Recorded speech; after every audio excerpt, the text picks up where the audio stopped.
All right, we are now recording Okay. and we are streaming. All right. Um, Good morning, Bosco Tech, and welcome to our first T2 Tech Talk. It is my pleasure to introduce to you today an alumnus and graduate of the IDEA program. He graduated class of 2012 and attended Iowa State University and majored in architecture. While attending ISU, he spent his summers interning at Disney Imagineering, and once he graduated, he applied and was hired. He is now a concept artist at Disney Imagineering, and it is my great pleasure to introduce to you Sam Usle. Thanks, Mr. Garza. Going to start broadcasting now. And let me know if you guys can see my presentation. Yep, looks good. Transmitting. All right. Thanks, Mr. Garza. All right. Hi, everybody. As Mr. Garza said, my name's Sam. I'm from Bosco Tech, class of 2012. It's been a few years since I've been over there. I hope you guys are all doing well amongst the current COVID situation. But I'm here today to talk to you about my journey to Imagineering, insights into how I got there, what skills I built up to arrive at that point. I've been wanting to do this my whole life pretty much, and Bosco really gave me a leg up that helped me get there. And so I'm excited to walk you guys through my journey to Imagineering, and let's get started here. So right off the bat, I just want to set the record straight as to expectations, what I can and can't share.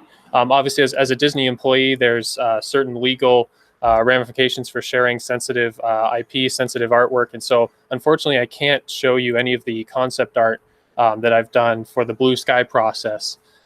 Blue Sky is what we call the sort of early phase of design at Imagineering. Unfortunately, I can't actually show you any of that work I've done for Disney over the past 2 years. I can, however, show you publicly released art, the art that you see at D23 from some of my colleagues. And I can also show you pictures, publicly released pictures from projects I have worked on, which are now released or in the process of being developed. This is not a Disney tell-all. I'm not here to slander the company or slander my colleagues. I've had a pretty great experience overall, and so this will be more of a walkthrough of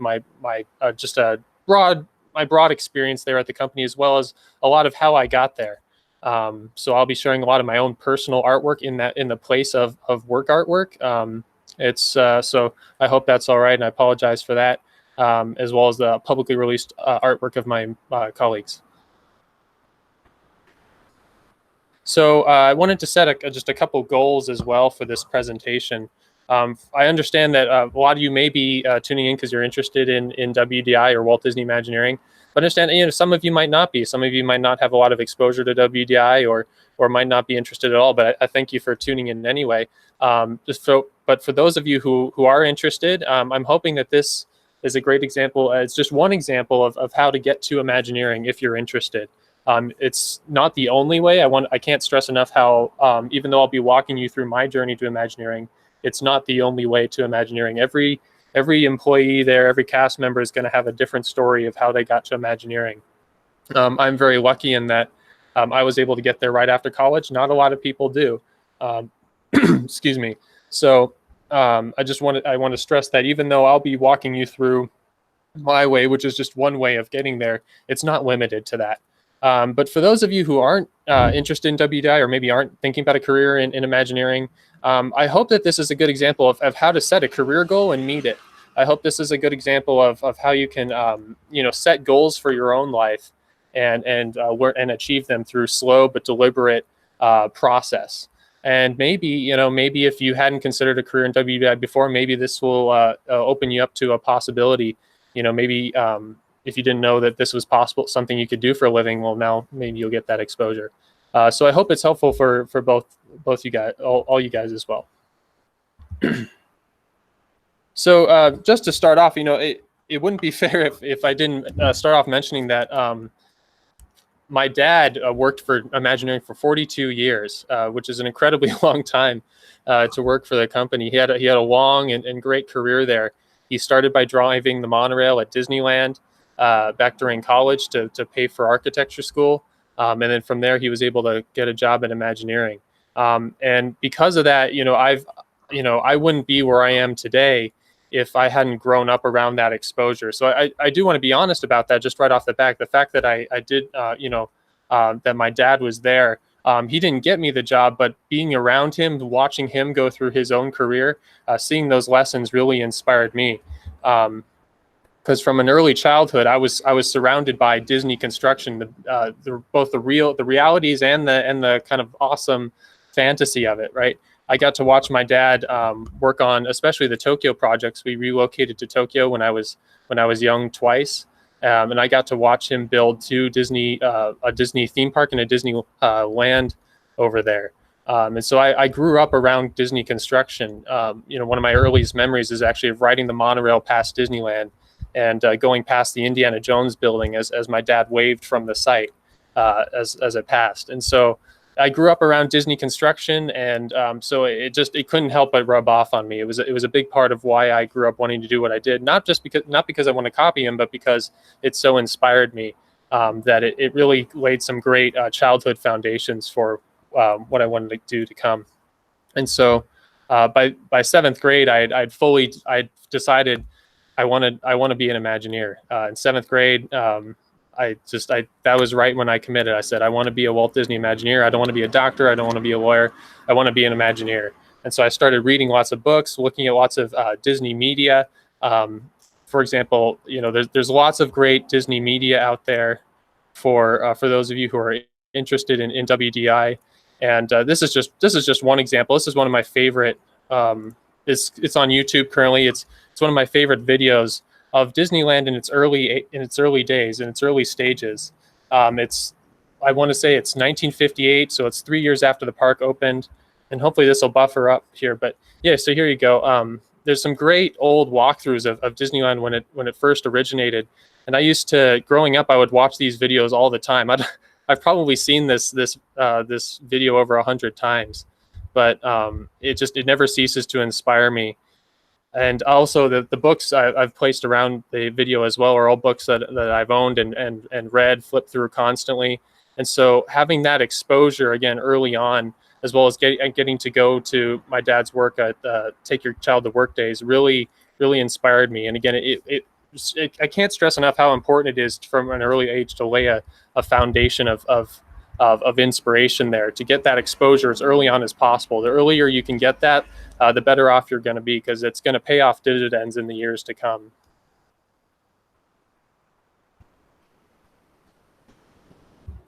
Let's see if we can advance the slide here. Another one of my favorite artists at the Disney companies was Herbie Ryman. Now he's long passed, but he was one of the first illustrators at WDI, or Walt Disney Imagineering as we call it. He was one of Walt's favorite artists. He was the one who did that initial drawing of Disneyland that sold Disneyland to the bankers. And his work he's always been my favorite artist there. He has this lovely combination of looseness, but also deliberate indication that I've just absolutely fallen in love with. It's a style I've always wanted to be able to learn and emulate.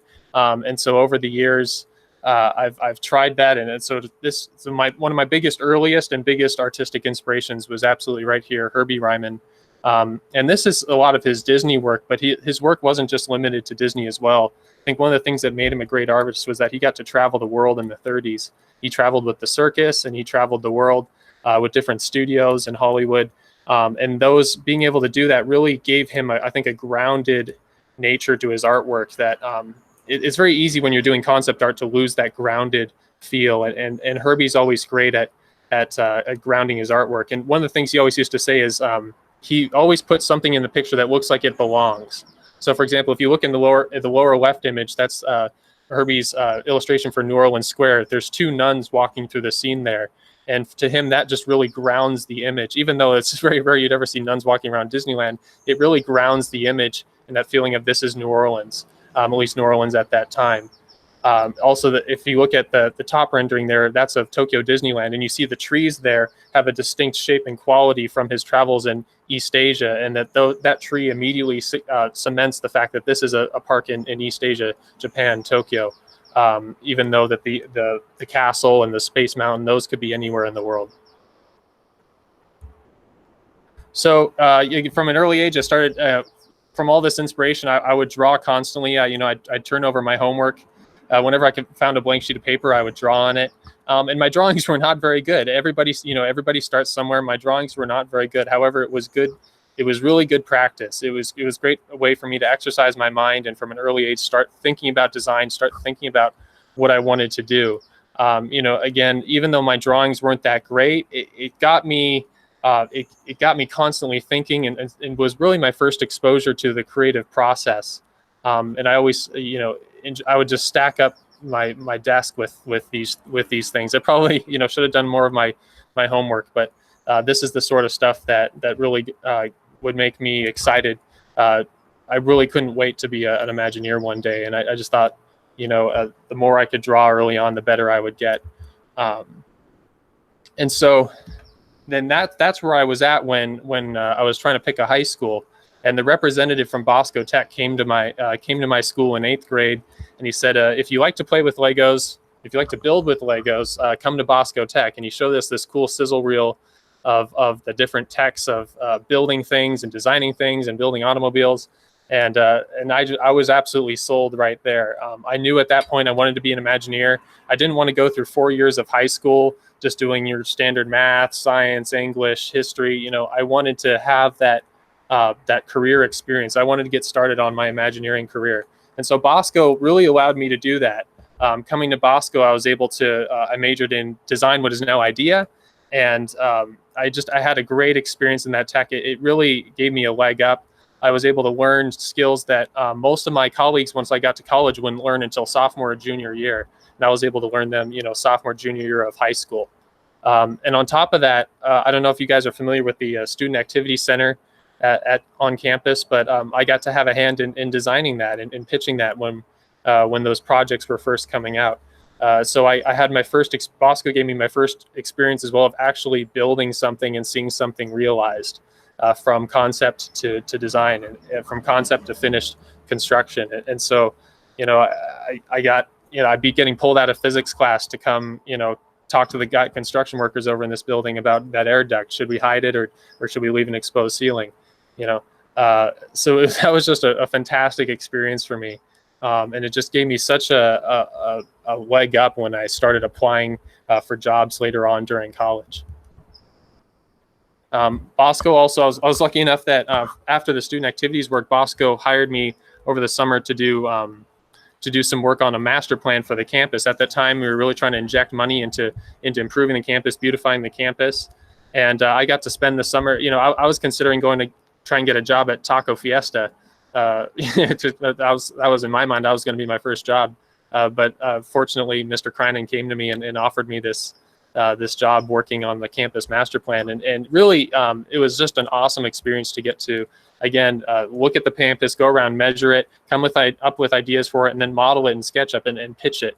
It was really really foundational to my first experiences as a designer, to the whole process of developing something, iterating that design, showing it to a client, getting their feedback, and then iterating some more. Unfortunately, this is the only picture I was able to find from that work, but it was really a fun experience for me. This was a pitch for a courtyard over by the chapel and gym next to Tech Hall. And because of the skills I learned at Bosco, and learning Revit, learning CAD, learning illustration, I was able to build a pretty decent portfolio by the end of high school. And it was that portfolio that was able to get me hired on my first Disney internship. Now, it was sort of an extraordinary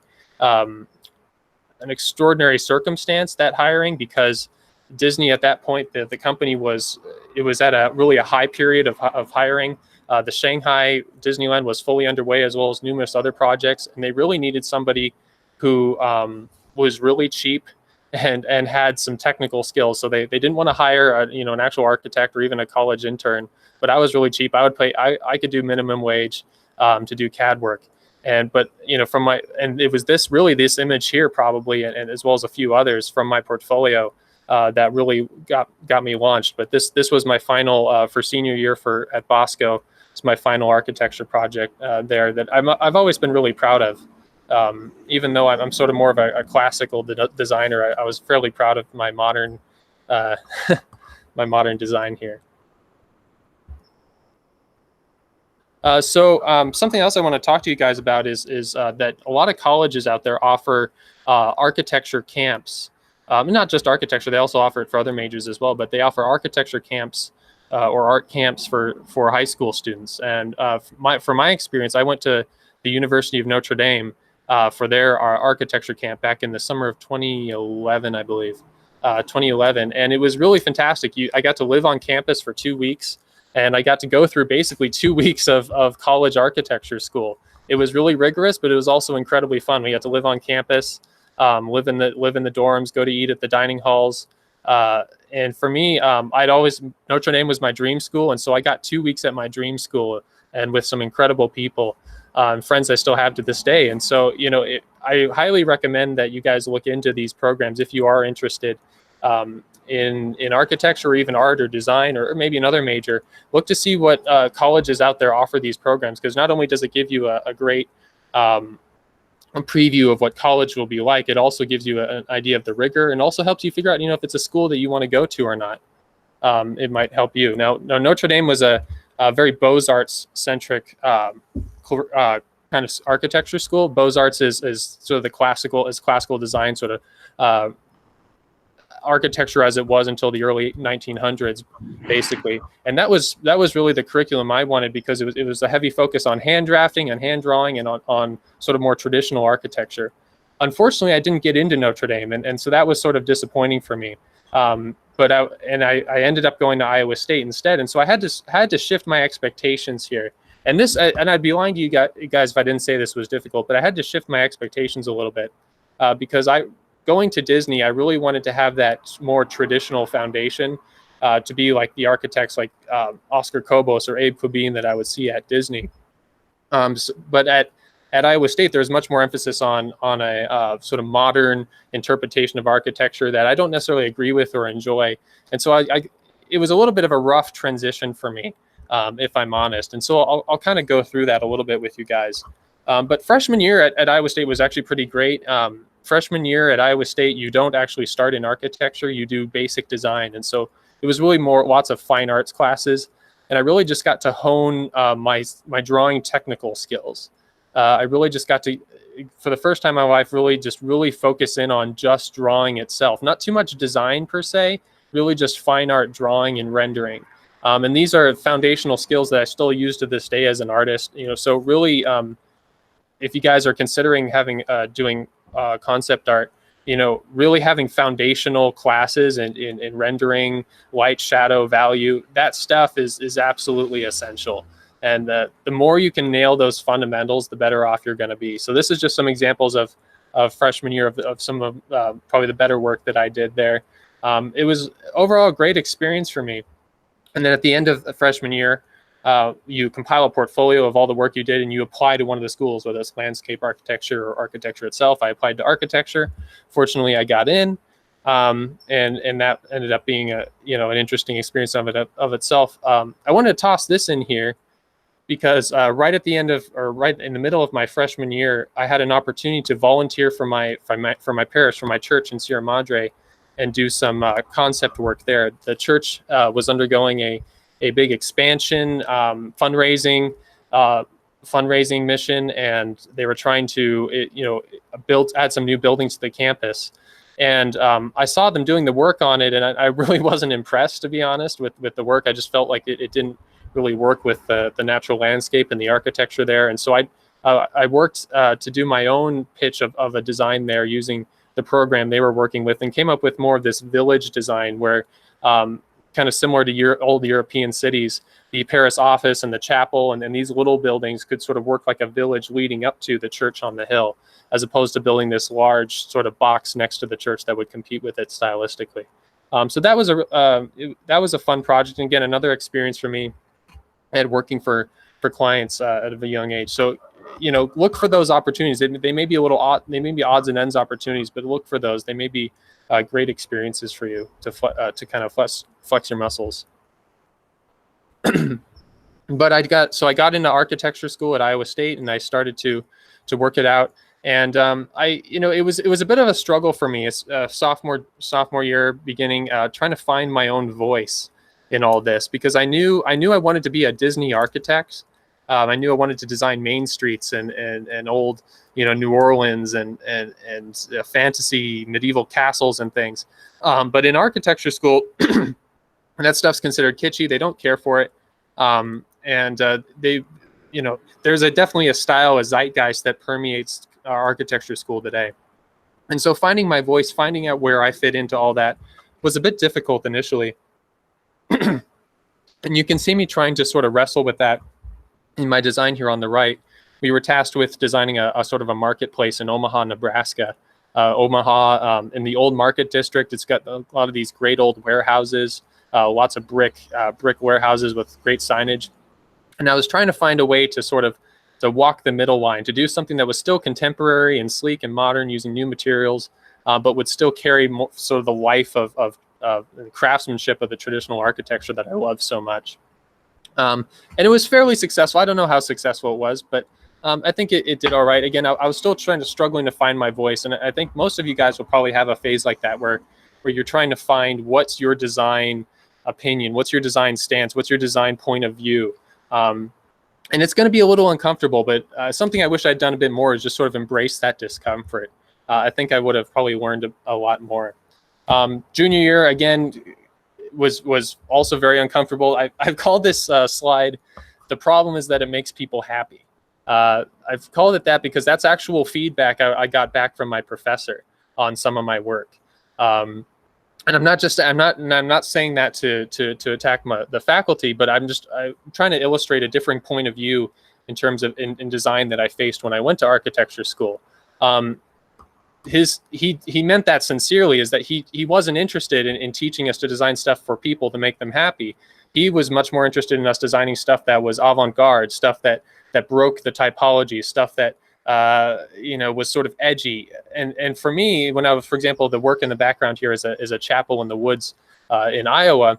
For me, I was very interested in designing stuff that fell into the legacy of Western architecture, Western design. If you tell me design a chapel in the woods, I'm very inspired by the Gothic. I'm very inspired by the history of architecture, and the sort of the zeitgeist of architecture school today is that instead that you have to design stuff that's edgy, that sort of breaks the typology.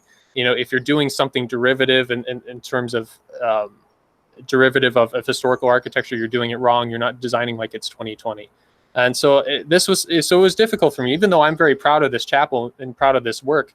I would get C- on my work, and I would have meetings with the professor where they'd tell me, maybe architecture school isn't for you.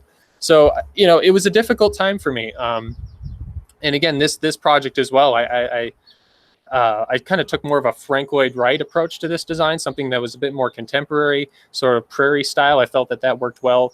This was for an ecological school in Iowa, but I would still have a difficulty again in finding my voice, finding where do I stand in all this.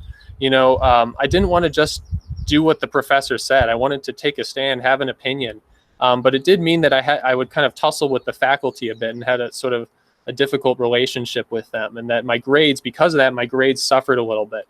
I was willing to take that sacrifice, but in hindsight, I think I probably could have been better about it. And I think in hindsight, I was trying to force the curriculum to meet where I was at, as opposed to just sort of going into the curriculum, knowing what it was, embracing that, and then doing my own work on the side. I think in hindsight, I probably should have done that instead of trying to force the curriculum to give me the Disney education that I wanted, the education that I wanted from Notre Dame. I wish I'd maybe just accepted what I was in a little bit more instead of fighting it. Then I might have learned more, but I still came away with, I think, a lot of good skills from it. By senior year, that's the kind of sort of mindset I had gotten into. I was like, okay, fine, I'm in a modernist program. It's okay. I'm just going to go along with the crazy for a little bit. I know where I stand. By this time, I'd basically found my voice. I knew where I stood. But I said, I'm just going to try this on for size. I don't know if it'll work. I don't know if I'll care for it, but I'll try it on for size, and I bet I'll learn something. And you know what? I did. I tried it on for size here. This was sort of a wacky school designed for Governor's Island in New York, and you know what, I just had fun with it. And even though it's not particularly the kind of style of design I care for, I got to test a lot of things and test ideas and try things and see what worked, see what didn't. And you know what, I think I learned a lot from it coming out of there. But I was told by one of my professors in senior year. He came to me. I was talking to him about this struggle I was having between the sort of the Disney career that I wanted and the career that the professors were trying to sort of nudge me towards, which is more of a contemporary, modernist kind of class architecture as it's practiced today kind of career. He told me, you have two gods and you have to pick one. And by two gods, he meant the god of modern architecture and the god of, in his view, kitschy theme park design. And so I picked my god, and I picked kitschy theme park design. Though, of course, I don't actually think that it's a kitschy profession. But that's what I ended up going with. So at that time, I just decided, you know what? I know what I want to be. It's okay. And on the side, I started practicing. And these on the right are some of my first digital drawings. I started picking up digital drawing because I knew I wanted to be a Disney illustrator, a Disney concept architect. And so I started drawing just on my iPad there. And they're okay. They were sort of inspired by the movie sets from the movie Popeye. And you can see I'm starting to experiment with stuff like lost edges and values and things, but there's a lot of learning to be done. And excuse me. There's a lot of learning to be done. And after doing those illustrations, I realized that I really needed to get grounded in real painting first before I went back into the computer and started painting in the computer. And so fortunately, I got to study abroad in Rome. That easily, hands down, the best part of my college experience was going and studying abroad in Rome. Iowa State owns a palazzo in the center of Rome, in the old Jewish quarter there, and it was a great launching point to go exploring out over the old city. And here I've actually I've linked in a couple of my routes that I used to take. I used to track on my phone where I walked in the city, so I know what I was missing and know where I was going. And I tracked it on Google Earth the other day. I used to walk something like 7 to 10 miles every night, just going through the old city. And for me, as someone who'd never been to Europe before, just experiencing these old Renaissance cities, these medieval cities, was absolutely incredible. I felt like I was uncovering these lost civilizations. And you see on stuff these are my photos, like stuff on the left here, like the Pantheon was one of my favorite locations. The bridge on the picture in the upper right there is the Ponte Sisto, is a bridge I crossed almost every night, and I absolutely loved that. You had a beautiful view down the Tiber River of St. Peter's. This is the stuff that really just invigorated me. This was the education I really wanted, seeing these old worlds, because this is the stuff that informs, even to this day, the work I do at Disney. And so I started sketching like crazy. I took up painting, like real watercolor painting, when I was over there, and I started sketching in my sketchbooks, and I absolutely just loved it. I drew like crazy. That drawing on the left there of the dome, I was up on the Capitoline Hill doing a watercolor, and I was really happy with how it was going. And then all of a sudden it was a sunny day, and then literally 30 minutes in, it started to rain on me. And it started to rain right on my watercolor paper. All the washes started to spread. I thought the painting was ruined. I took it into a cafe. I started, trying to dry it off. And then when it dried, it had this beautiful, as you can see there, this beautiful wash that sort of united the whole image. I was trying to go in and paint every tile, but a lesson I'd learned later is that that's not what you do as an illustrator. As an illustrator, your job isn't to paint every little tile and every little detail. Your job is to indicate. What I learned a very important lesson about blending and not drawing every little detail, and actually learning to create holistic pieces that way. But I was really proud of a lot of the sketches I made. The drawing in the lower left there was in Switzerland. I passed these guys playing chess in the park. They had this large chess set up in the park, and it was just framed by these beautiful little Swiss rooftops in the background. The center, of course, is all over Rome. There are these beautiful ruins. This was the piece of a bath behind the Pantheon, and the right is an alley in Florence where my friend Jessica and I just sat in this alley drawing this beautiful little alleyway as this old Italian later offered us tea and coffee, and it was just such a great experience. But of course, in making all these drawings, I also made a lot of bad drawings, a lot of failed drawings while I was over there. And this is really important. I can't stress this enough, how, not getting discouraged by making mistakes with your work, not being discouraged by making bad drawings. You're going to learn a lot more from your bad drawings and your mistakes than you are from your successes. And so here I've just included a couple from my sketchbook that I consider bad drawings or failed drawings. The one on the left was an attempt to paint the baths of Caracalla. The baths are this old Roman ruin on the edge of the city. And you can just see it because it's so crumbly. It was hard for me to find a real definition in the forms. There's just not really a whole lot of atmospheric perspective going on. It's hard to tell what anything is. Everything's kind of fuzzy. The image in the center was as a Christian church that was built on top of a Roman temple. And I wanted to try and capture how that ruin came out of the building. But ultimately, the drawing feels flat. Again, not a lot of atmospheric perspective, not a lot of depth to it. The focal point is rather boringly drawn. And the whole drawing just is kind of unsuccessful. The one on the right, I was in Amsterdam trying to eat I was having breakfast. And there's just this beautiful row of houses across the canal. And I was trying to capture those, but it turned out okay, but I tried to do too much with it. It was too busy. I had this foreground lamppost, a guy on a bike, trees, stuff in the distance. It all became really busy. And again, I think I tried to overdraw it a bit and over-render it. And ultimately, it didn't work. So embrace your failures. I learned a lot from these, and I had tons of other failed drawings as well. But you're going to make literally hundreds of bad drawings before you ever start making good ones. And so just embrace them. Embrace the learning process, even if it's uncomfortable. These are some examples of, I think, successful drawings that I made. These were watercolors I made after my travels. After I came back, I made these images from the photos I took, and I would modify them slightly, but they were sort of inspired. They were inspired by my travels. The one on the left was from Mont Saint-Michel, this beautiful castle island in France, looking out over the tidal bay with these beautiful French rooftops in the foreground. The middle one, of course, the Pantheon, one of my favorite spots in all the city. Mont Saint-Michel again, and then St. Pancras Station, which you may recognize from the Harry Potter films on the right.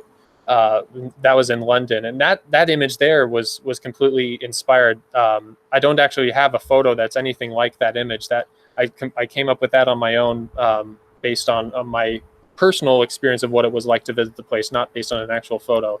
And that's where I think I really started to grow in terms of not just copying what I was seeing, but actually evolving it, learning from it, and then growing from there. So I called this slide, well, then what were you doing in Venice? Or what were you in Venice for? Because that's actually something, again, something one of my professors asked me when I'd gotten back from Europe and I was back at Iowa State. He asked me if I had been to the Venice Biennale or seen the Carlo Scarpa Modern Gallery in Venice. And I told him I didn't see that stuff when I was there. And he said, well, then what were you in Venice for? And I wasn't in Venice for that stuff. I wasn't there to see the Modernist Venice Biennale. I wasn't in there to see the Carlo Scarpa Gallery. I was there to discover the glorious lost civilization of Venice. And this is my painting here. This is something I did when I got back. It was sort of a tribute to that sort of lost era of Venice, the golden age of Venice. And this was really, this is sort of a cognitive map for me of how I remember the city. Obviously, there was no point in Venice where I ever took a photo looking from over the city from a bird's eye perspective looking down. But this was how I sort of mapped, this image was sort of me painting in my head how I thought the city looked from up above. And not only that, how I thought the city looked in its golden age. And I really wanted to capture that. And this is a painting I've kind of come back to every year or two and improved. I'd like to come back to it again now that I've learned so much more about illustration and improve it some more. But working with it, but working with stuff, not just copying what you see, but actually taking inspiration from it, and even making sort of cognitive maps like this are a great way to really not only push your design emulation skills, but your design itself skills, your actual design skills of creating stuff that's unique to you and on your own.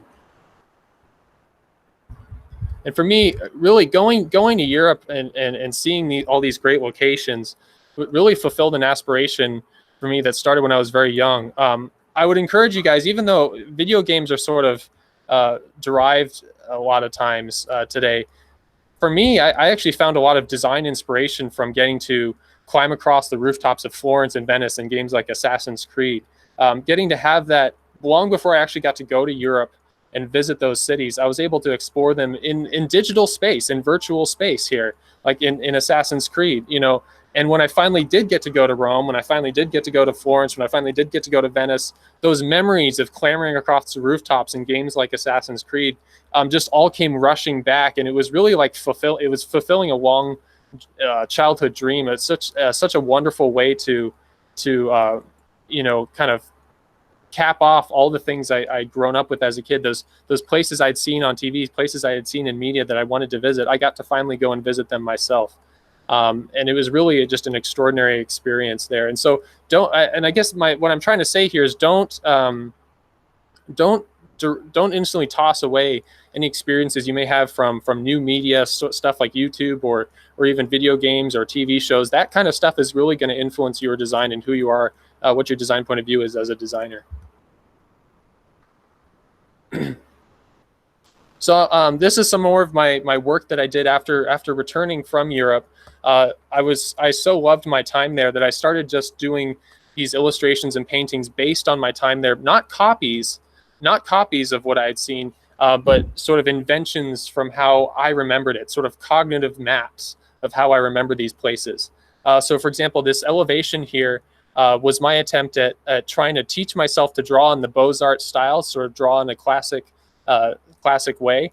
But I did it by taking one of my favorite cities in France, which was Bayeux over in Normandy, and taking my favorite buildings and compiling them in my own design of a street elevation there.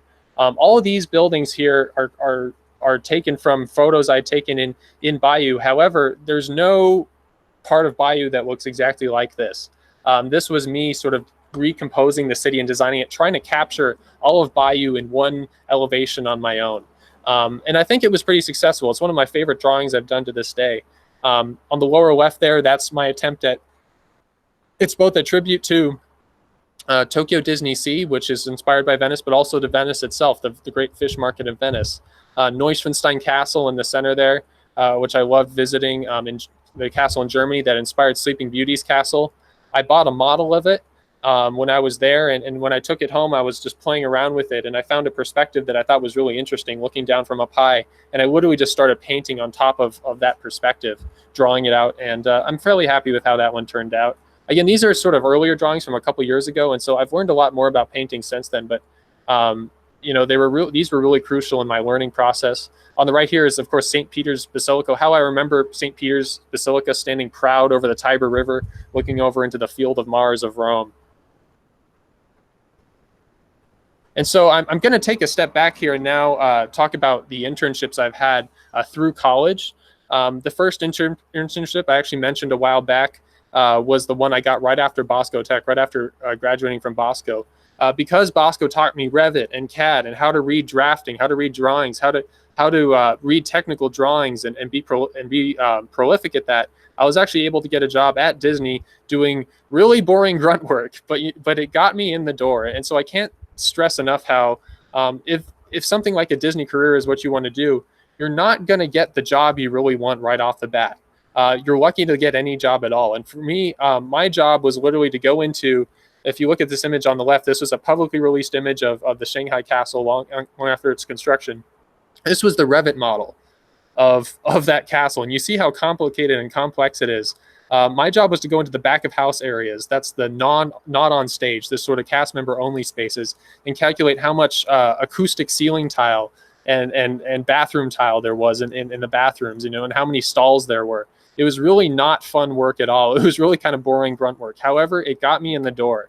I was cheap. I could do the work, and I did it without complaint, and I did it properly. But by getting in the door, I was able to meet a lot of incredible people, and I was able to see the kind of work that was going on around me that I really wanted to do. I was able to see what guys like Oscar Kobos were doing in terms of concept architecture. Even though, you know, I would have killed just to be able to design a single water fountain in that park, but just being able to be in that space to see the people around me was really an incredible thing. And so, if you guys are looking to get a job, don't you know, you can't be pickers and choosers. You have to accept what's in front of you. And if something like Disney, for example, is what you really want to do, you have to maybe accept that the first job you're going to get is not the one you really want. And other summers I couldn't actually get a job at WDI at all. After Shanghai Park opened, the hiring really slowed at WDI, and so I wasn't actually able to return there for a couple years. But I did decide, in the absence of that, I did decide to go be a ride operator at Disneyland. So I did spend one summer there working as a ride operator in the now extinct Bugs Land. Bugs Land's now being replaced by the new Marvel Land that's coming soon. And so I get to say that I'm the ride operator on an extinct land, 4 extinct attractions. There's a picture of me on the right working the Ladybug Boogie. But it was really great for me to actually, because I've gone to Disney parks my whole life. I've visited them my whole life, but actually being on the other end of actually operating the rides and being in charge of guest safety, seeing how much there is just to guest safety, seeing how much there is to even maintaining a simple ride like Ladybug Boogie here. Really was an incredible learning experience for me, and it's something I still draw upon to this day as I now work as a concept artist and work in teams developing different attractions and working with operations folks. They've really appreciated that when I talk about my own time as a ride operator, that I can draw upon those lessons I learned. And I'll talk about stuff like that moving forward with other projects I did as well. And some summers I couldn't work with Disney at all. This was, for example, one summer I couldn't get a job with Disney, but I was able to get a job with a small architecture firm over in South Pasadena, doing some sort of custom houses and custom home projects. So I got to work on this beautiful staircase in a Tudor mansion there, model that out, do a lot of previs there, develop my 3D modeling skills alongside my illustration skills. I got to work on a bar concept. It was really fun. It was really informative to do work that was outside of Disney. Even though I knew I wanted to work for Disney, doing work outside of it, I think really helped me appreciate just how special Disney is when I'm there. I also worked at college. I also, I worked the dish line. I worked as a suite attendant at the football games. So I highly recommend getting jobs that aren't necessarily, especially when you're in college or high school, that aren't necessarily what you want to do, but will teach you a lot. They'll show you what it's like, those hard jobs out there, and it'll make you appreciate when you do get the dream job that you really want. It'll make you appreciate those a lot more. So I was able to finally, I think it was my junior year of college, was able to get an internship in show set design at Disney with the skills I built up at college.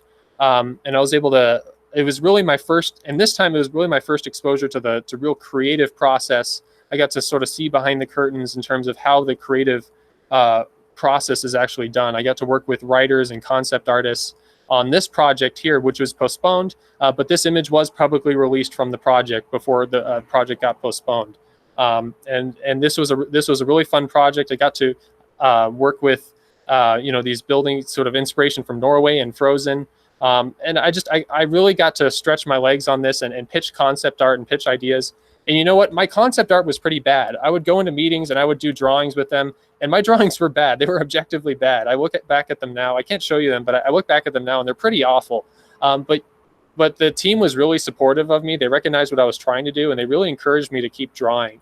Even though I didn't have the technical skills to be a good Disney artist at that point, I was still, just by trying and failing, I was able to learn a lot, and these were lessons that I still use to this day now that I'm actually employed as a Disney concept artist.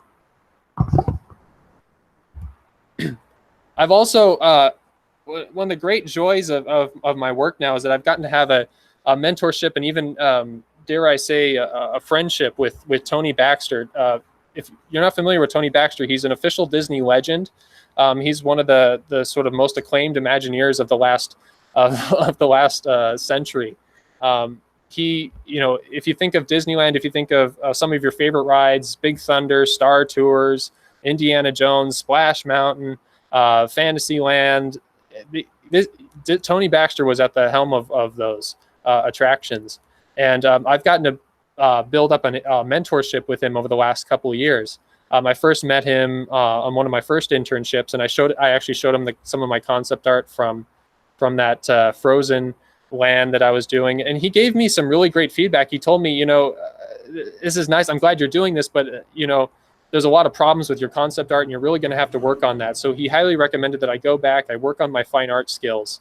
And since then, I've been able to come back to him every year and talk with him and show him my improved work to a point where now, now we have these great conversations about the work I'm doing, and he's really been a great mentor for me. I've gotten to go to his house. That's his backyard in the upper right there. He just renovated his backyard into this beautiful sort of Mary Poppins garden with lampposts. His house is this Tudor mansion that's just filled with Disney history. He's got the original prints and cells from Sleeping Beauty. He's got a H.G. Wells time machine in the corner. He's got the Sword Excalibur and a castle turret in his house. It's really cool, and I've just gotten to sit with him for hours and hours and talk Disney theme park philosophy. And I'll just share one of the most important Disney park philosophies I've learned from him. I call it the Tony Baxter Trinity. And the first thing, and this is sort of how he evaluates any project that we're doing at Disney. The first question he asks is it aspirational? Like if you think of Peter Pan, come on everybody, here we go. You know, when you lift off in Peter Pan over the moonlit rooftops of London, that's a really sort of fulfilling aspirational experience. Taking off in a pirate ship over this moonlit city of London. That's not something that an average amusement park does for you. You know, it's fulfilling a sort of childhood aspiration. Ray Bradbury, the famous author who was afraid to fly, always wrote that he was so thankful to Walt Disney for letting him take off in a pirate ship and fly over London. That's number one. Is it aspirational? Is it fulfilling sort of a long lifetime dream or childhood fantasy? Number two, is it thrilling? I mean, thrilling is something that all amusement parks do, but it's definitely a component we need to have as well. If you think of Big Thunder, it's thrilling, but not just because of its speed. Big Thunder is thrilling because the rock work is so close to you that it actually makes you feel like you're going faster than you actually are. Compared to a lot of other roller coasters, Big Thunder isn't that fast, but it does, by pulling the rock work close to you and giving you that intense twisting and turning, makes it much more thrilling. So thrilling isn't just in how fast you're going, but it's also, there's a lot of different forms of thrill, especially if you think of Indiana Jones as well, with the moving Jeep vehicle. And then the last thing, number three, is it a place I could only go with Disney? When Tony was working on Disneyland Paris, they were having a hard time figuring out how Disneyland Paris was going to stand out in Europe, because they're in a place surrounded by real world castles and towns and cities. You know, why go to a Disney castle when there's an actual real castle and chateau just down the river? And so Tony really pitched the fantasy aspect of it. Disneyland Paris really pushed the fantasy element of a Disney park, and I think it's been successful because of that. So again, number three is, how is it emotionally resonant? What's the difference between Winnie the Pooh and an average, teddy bear on the shelf? Working with those things that are truly only Disney, those places, only Disney could deliver. That's the third key. So those are the three things that Tony evaluates any ride or attraction by, and I think they're absolutely key. And if the best rides, things of stuff like Pirates of the Caribbean, has all three of those. That's one of my favorite rides. It's aspirational, it's thrilling, and it's a place only Disney can take me. And so, and you'd be surprised how many things we work on, when we look at them, we go, it doesn't have any of those, And if it doesn't have any of those, then we're probably doing something wrong. So this was an example of a project, a small project I worked on, but is now built.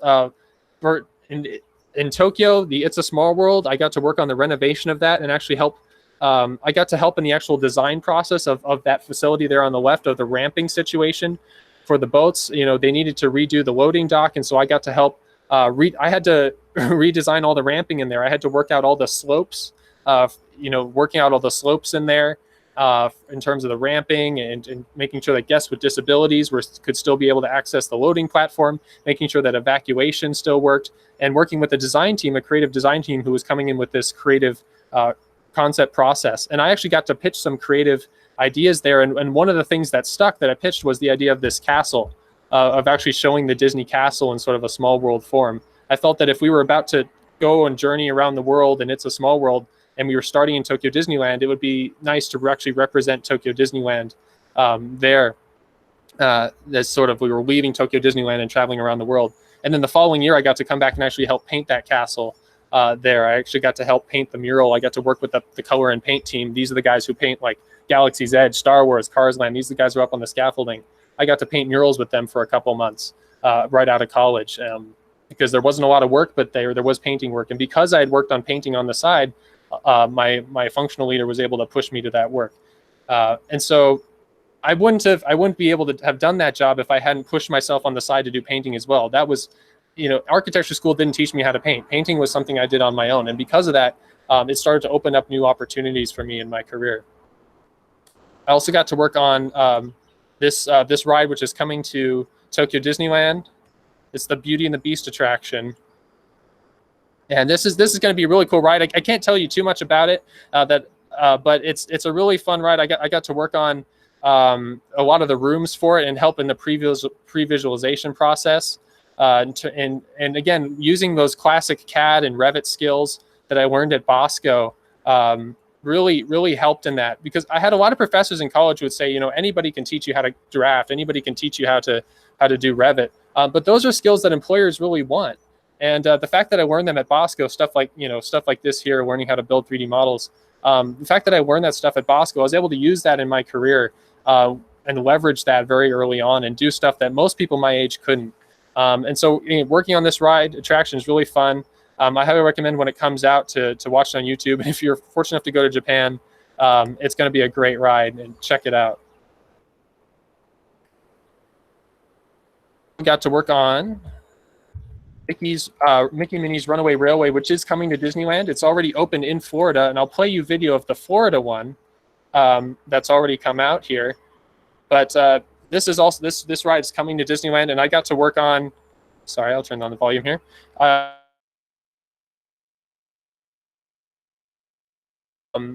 was able to help previs when they were working with trying to build these sort of half 2D, half 3D sets. I got to work with Tom Leduc, one of our great tech guys here at Imagineering, and really help build in sort of raw technical form, pre-visualize how we were going to construct this stuff. And I only helped I got to help on a couple of scenes, but it was really sort of a fun experience. And when this ride does come to Disneyland, I highly recommend checking it out. I also got to work on the queue for this a little bit as well. And so right about at this point in my career, I'm going to talk about how I moved from show set designer into creative as a concept artist. Up to about 2.5 years ago, I had been doing the kind of work I've been showing you in show set, which was a lot of Revit work. It was a lot of CAD work. It was a lot of drafting work. I was helping creative people visualize and create their ideas, but I wasn't really getting to drive the design too much myself. But because my functional leader saw that I was pushing my painting skills on the side, because she saw that I was trying to practice illustration and build a skill set that was beyond just the standard architecture skill set, I was able to actually get placed on a team doing in Blue Sky doing creative work. And I was placed on that team as the coordinator. So it was my job basically to organize the meetings of the artist. My job was not to do art at all. But I did the art anyway. So I would go into the meetings, I would coordinate the meetings, I would do everything my role required of me. But then while I was in these Blue Sky meetings for this project, I would draw and sketch alongside. And I would bring these things into meetings, and they'd say, "Oh, that's nice, thank you, that's nice." And so finally, I wish I could show you the piece. Unfortunately, I couldn't get it approved through Disney.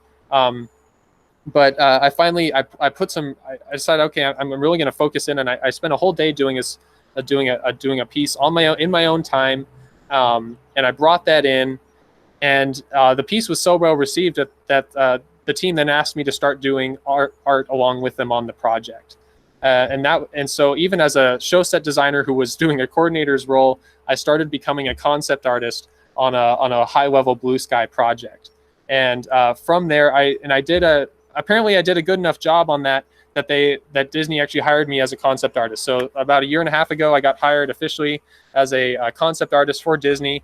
And unfortunately, like I said at the beginning of the presentation, I can't show you any of that work I've been doing, but I can show you my personal work I've been sort of doing in parallel for practice. I'm part of, at work, I'm part of a painting group we call Art Fit. It's a bunch of us young concept designers, young illustrators who are trying to learn how to get better at illustration. And so every week we do a painting together.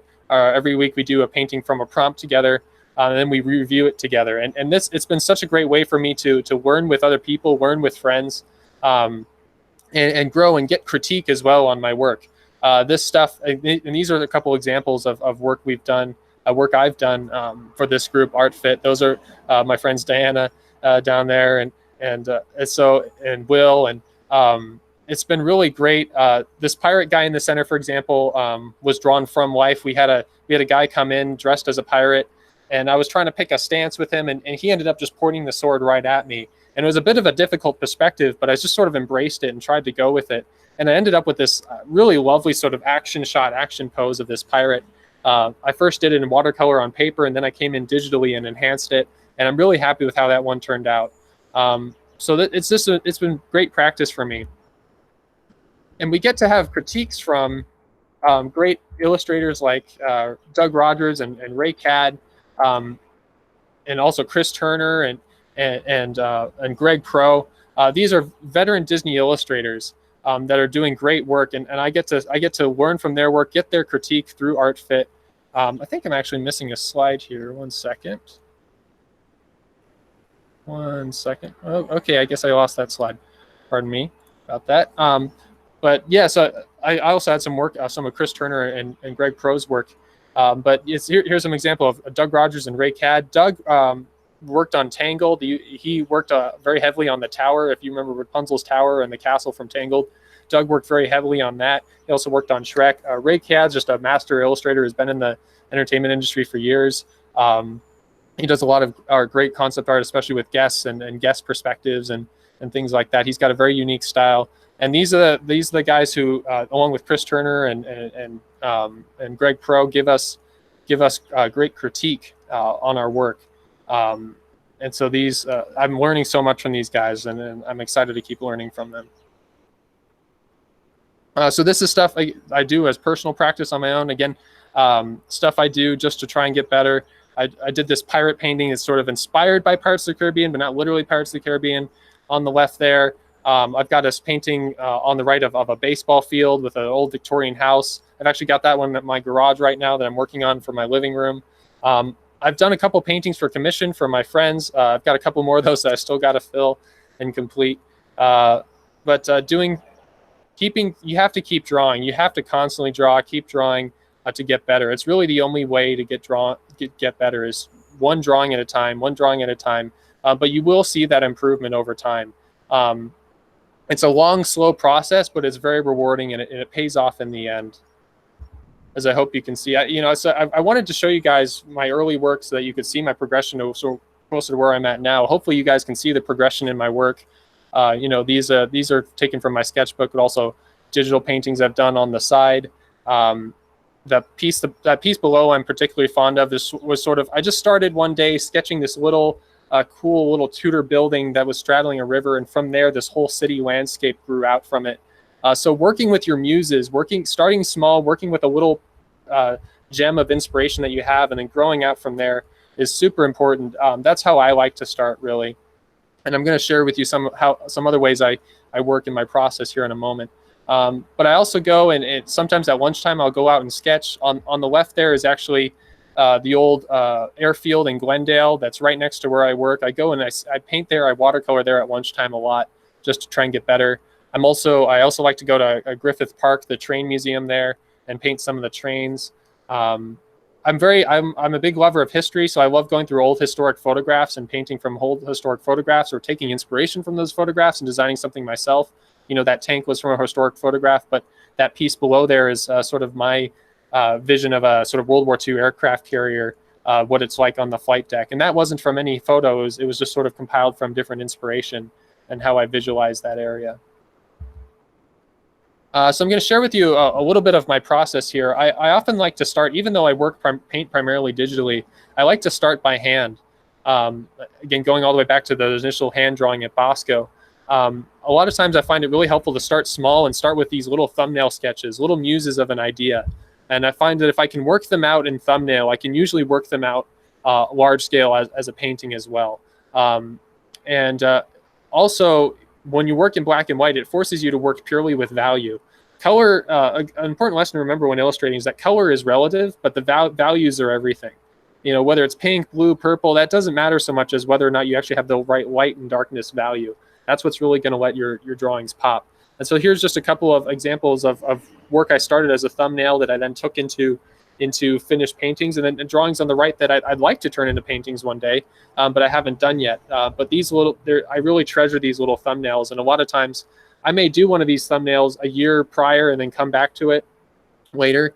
But especially at work, if I'm doing a painting at work, I always start in thumbnail. I always try to resolve it in thumbnail. I don't just go right into trying to do a finished piece. I try to start simple, start small, and if I can get it to work there, I usually find I can get it to work on the whole later. Just this year, my dad published a book on sort of everything he learned from his 42 years in theme parks as a project manager and as an architect. Lessons he's learned from working with teams. And so I got to help him on the book cover there and doing this sort of bird's eye illustration. And it was tough because I couldn't, even though my dad worked for Disney, it was not a Disney book, so I couldn't use any Disney content. And it also had to be something that read really well in thumbnails, so that if you're scrolling through Amazon, the cover pops. But it also has to reveal sort of a design intent and depth. And so I wanted to do something that sort of felt like a great theme park, that had intent and thought behind it, but wasn't explicitly part of any company's theme park. And so I'm fairly happy with how this one turned out. I think it's okay. But I wanted to show you guys in the lower left there my actual process. You can see my initial thumbnail sketch on the left there. Then you can see as I start to toss color on it, and then I start to refine the shapes, refine with lines, and then you got the finished piece on the right. My personal process, I kind of like a rough hewn feel to my work. I like it to feel a little less resolved. It's kind of like Herbie Ryman's work. Again, I'm not, I hope I can be half the painter Herbie Ryman is one day.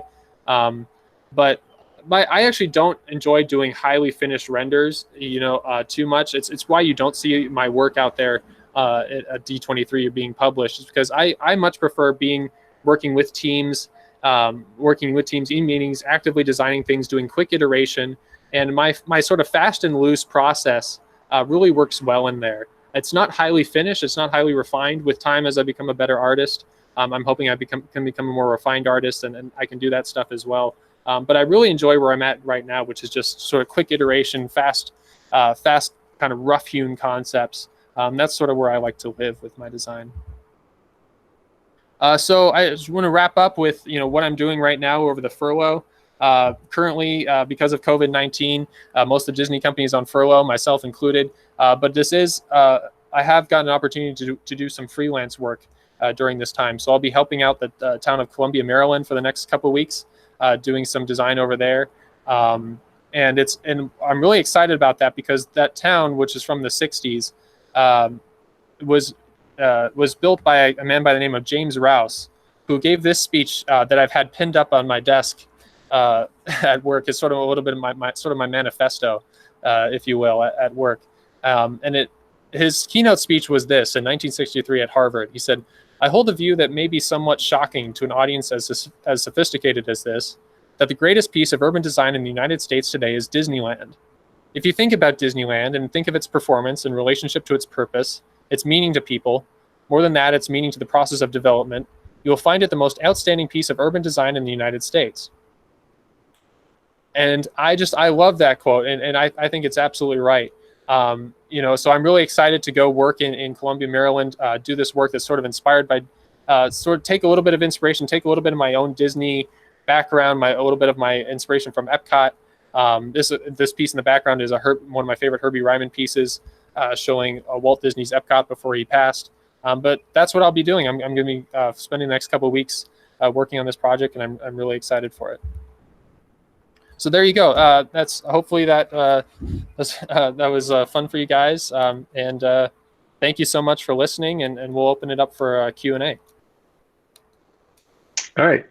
I think we have Walter Kennedy has a question for you. Sure. Hi, Walter.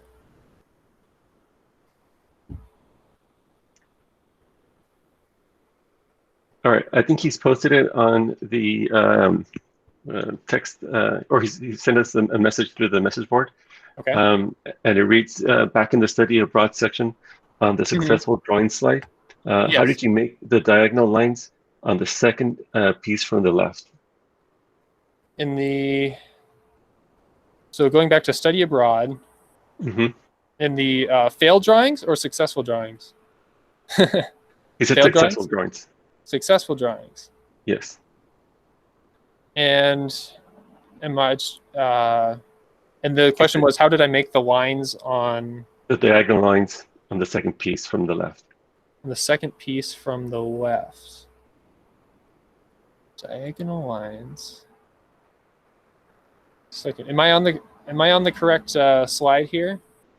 I'm not sure. Walter, can you turn on your mic, please? Yes, that's the correct slide. This is the right slide? Okay, so and what's your question specifically? So on that piece that you're hovering over, how did you get the diagonal lines just in that? In like just how did you get those lines in? Was it like a brush you used? Was it digital effects or? You're looking at the Pantheon piece there, the sort of Aegis Tans. So that was actually watercolor, and are you looking at the sky, kind of the sky wash? No, like on the figures in the foreground and on the Pantheon. Oh yeah. So that got run through a lot of filters. So this one actually started as a watercolor image. This one actually, that painting, even though it's heavily digital.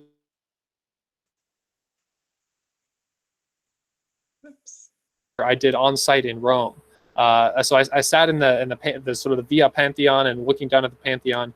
And so a lot of that texture that you're seeing, a lot of that texture began as actual watercolor texture from the picture that I chose. And then I ran it through I took it into the computer, and I think I spent multiple days just playing around with this drawing in the computer. And I have a couple different versions of this, but I wanted to indicate the people in the foreground without defining them too much. And so I actually drew those out, and through multiple filters, I believe it might have been the rough pastels filter, and I also an angled. There was also an angled filter as well that I threw on there. It's not all just one filter. I did run it through a lot of those. I'm trying to use filters less and less now as an illustrator. I found it was a bit of a crutch for me in the beginning, so I try not to get too hung up on that. You can achieve that similarly with brushes. But I've often found that filters just can sometimes help give a piece of work a little bit of that nudge that it needs to go from good to really good. But the great illustrators don't really use the filters. They just understand all these concepts. But they're really fun, especially when you're starting out to play around with. But I would be wary of using filters as too much of a crutch early on. Learn to draw it on your own. And yeah, that texture there could easily be achieved just by a brush, a Photoshop brush in and of itself. All right, thank you, Walter. How did you get Oh, go ahead. How did you get the paintings into your computer? Do you like have a scanner or take a photo? Yeah, so sometimes I scan, but a lot of times I take a photo as well. I actually kind of prefer the photos, to be honest. The scanner tends to, I have done it from scanners, but the scanner tends to kind of flatten everything and give it this sort of cold, computerized look, and it can kind of pixelate things. And if that's the look you're going for, that's all right. For example, I'll show you one that started as a scan. This piece of the Matterhorn here in the upper left was a piece that started as a scan that I then took in and painted and illustrated. The pirate himself was one that actually the pirate was a photo though. The pirate was actually, I took a photo of my watercolor because I wanted to maintain those washes a little bit better. I didn't want the computer to digitize it too much. And so I find that the key if you're going to take a photo, the key is you need to get your paper in a nice lighting situation. You don't want too many light and dark gradients coming across your photo as you take that picture. Otherwise, it's gonna look kind of wonky on the screen. And so I find that just starting with taking a picture on my phone that can work sometimes. And I just start rough, and I immediately just start breaking it up, and just working with the large shapes from there. Thank you. Mm-hmm. All right. I think we had someone else had a question as well. Johnny, go ahead and unmute your mic and ask your question. Hi, Johnny. Hi. So my question is, what kind of engineers do you think really thrive at Disney, do the best? What kind of engineers? Yeah. And What kind of engineers? It's an interesting question. The best engineers I've met are the ones who are really love. Let me put it this way: they really want to enable the creative work. I think sometimes I've heard creative people sometimes get angry with engineers, get angry with people who work more on the technical side because they feel like they're just trying to limit their work, just trying to limit their ideas, just trying to tell them no. But the best engineers I've found are the ones who try to find a way, who say, you can do that if, right? They don't just immediately say no. The best engineers aren't the ones who just say, no, you can't do that. They're the ones who say, well, there is a way, but it's going to cost this much, or it's going to cost you all these things. They're the ones, and this was actually the key with Walt. The people who worked best with Walt weren't the people who told Walt no. They're the ones who said yes, but, or yes, if, right? They're the ones who said, well, we can make that happen, but it's going to cost you a lot, Walt, or it's going to, you're going to have to get rid of this stuff, or it's not going to be structurally supported, so you're going to have to do this over here. So the best engineers, to me, are the ones who are flexible, absolutely being knowledgeable in your field, but they're also the ones who are flexible, and ultimately they're trying to enable the creative idea. And there can be a bit of a loss in translation sometimes between engineers and artists. I've been in a lot of meetings where an artist will say, and then it'll do this, and they're pitching an idea, and they'll say, and then it'll do this, and then it'll twist, and then it'll sing, and then there'll be music, and then it'll do that, ba-da-da-da. And the engineer will just be sitting there and going, okay, how much is it twisting? How much is it singing? Do I have to tie it into the background audio? So the artist is constantly thinking in terms of possibilities, and the engineer is immediately thinking in terms of constraints. And so understanding, as an engineer, understanding that your job is to enable the creative artwork, understanding that, giving a little ground in terms of understanding that what you're going to be receiving is maybe something that's never been done before, but working to enable that, and saying, instead of just saying no outright, saying, well, yes, we can do that if. We can do that if this is going to cost you a ton of money, and a creative person, what they should do is recognize that and say, okay, take a step back and go, what do I really want? What do I really need to make this idea work? Do I really need to have all the spinning and dancing and da-da-da? Is that really important? Or can I trim some of that down? And so that's the engineers, to answer your question, the engineers who are the most flexible, who are willing to say yes, if, as opposed to no right off the bat, are the ones I've seen are the most successful.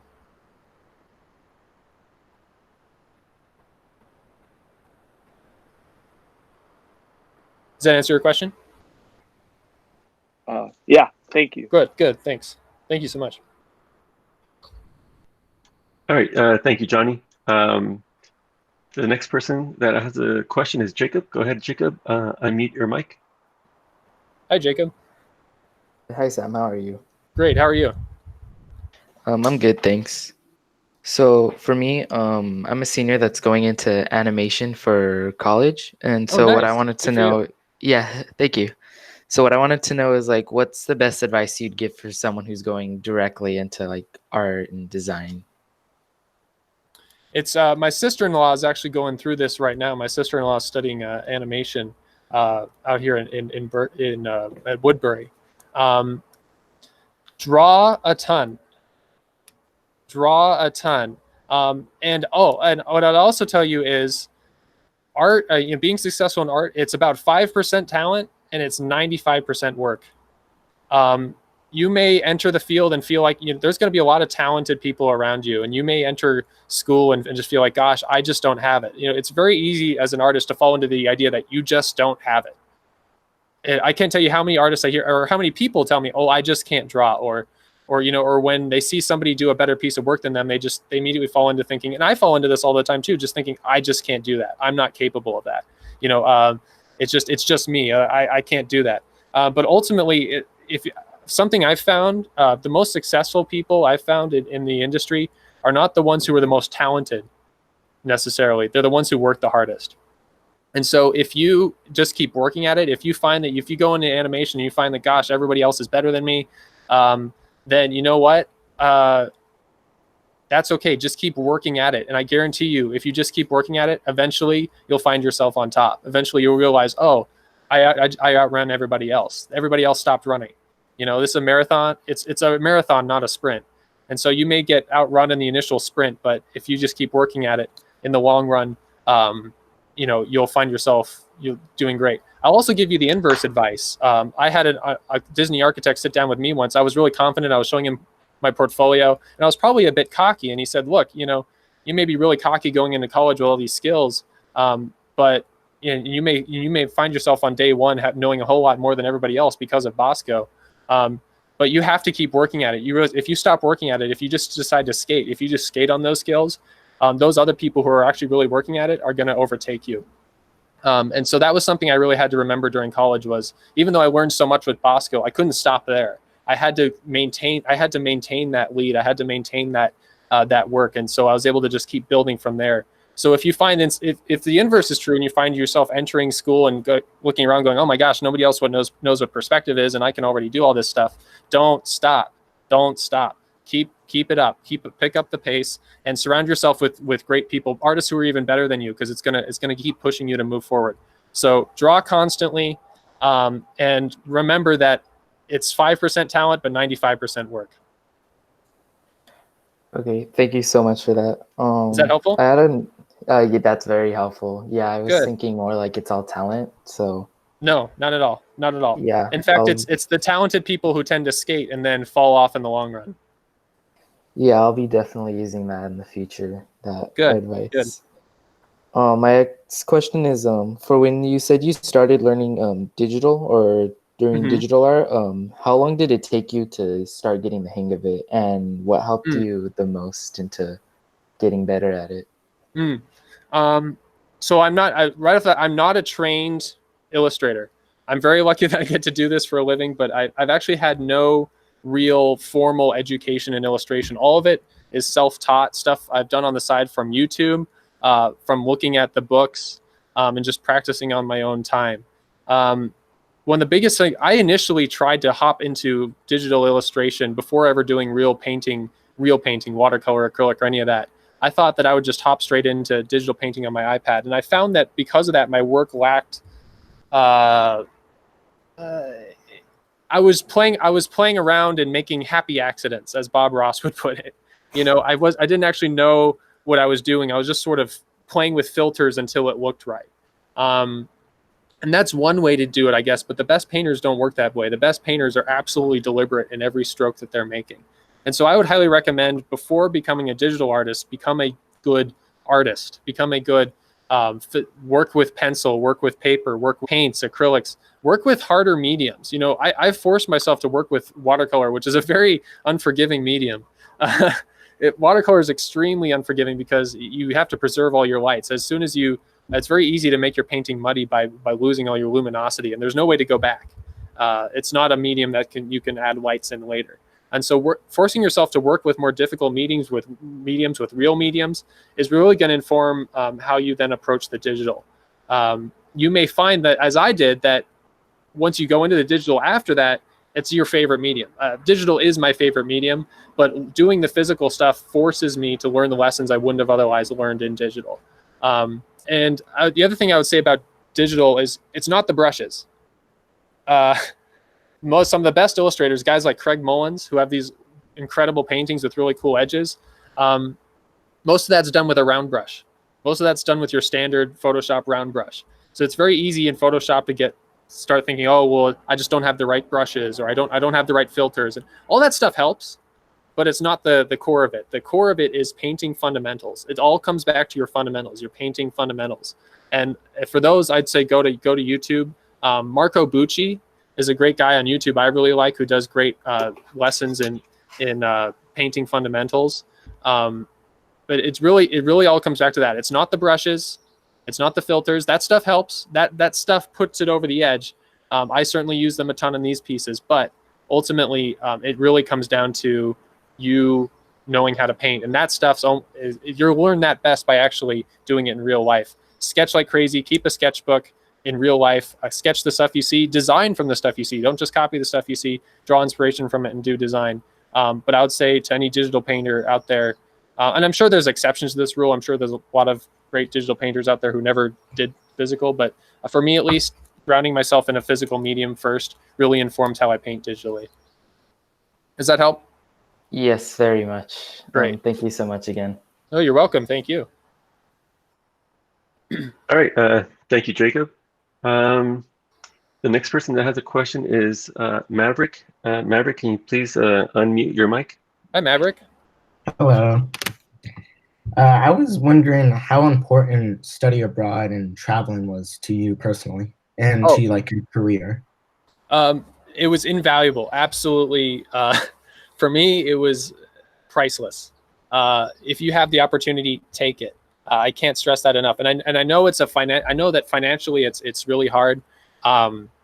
You know, I worked, even though I didn't really have to, I worked 4 years at school as a, you know, just in the cafeterias, doing dishes at 7 a.m. You know, cleaning people's pancake plates, you know, just so that I could, because even though fortunately my parents could afford it, but they wanted me to earn it anyway. And that was really invaluable. So I would say, if you get into college, look at as soon as you get to college or you're looking at colleges, look at their study abroad opportunities.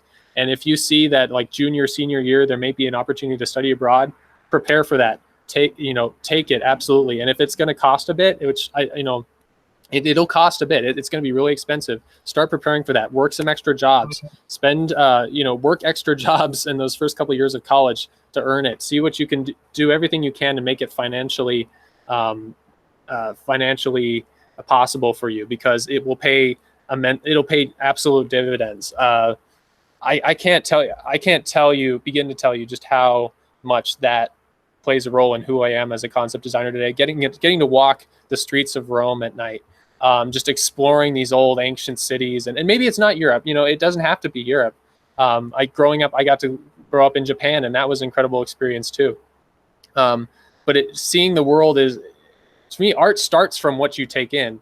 Once you take in the stuff, you can begin to process it and then put out again. But you need to constantly be giving yourself great inspiration as an artist. You need to be constantly feeding that muse, feeding that as a designer. And for me, study abroad was absolute. I know people for whom study abroad wasn't as great, but I think, especially for me as an artist, it was absolutely priceless. And that's why I spent so much time in it in my presentation here, because to me, I would not be a Disney artist today if it weren't for that experience. I don't think I would be that good. Thank you so much. Yeah. Thanks, Maverick.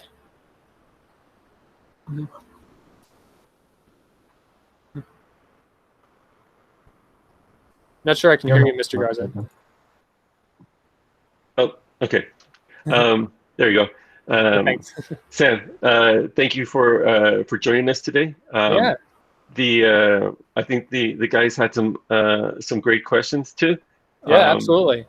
And you gave some amazing advice. So I'm very glad that you were able to join us today and present. Thank you. I had a ton of fun. Thank you guys for listening. Thanks for tuning in. I had a blast, and yeah, the questions were great. So looking forward to next Monday. And Yep. Thank you guys. I really hope that was helpful. And feel free to contact me if you have any further questions as well. That's right.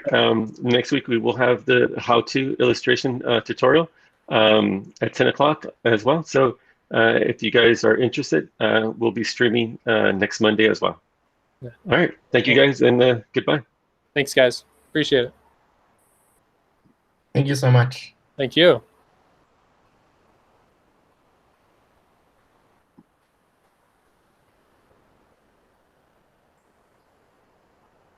All right, I'm going to go ahead and stop the recording now. All right.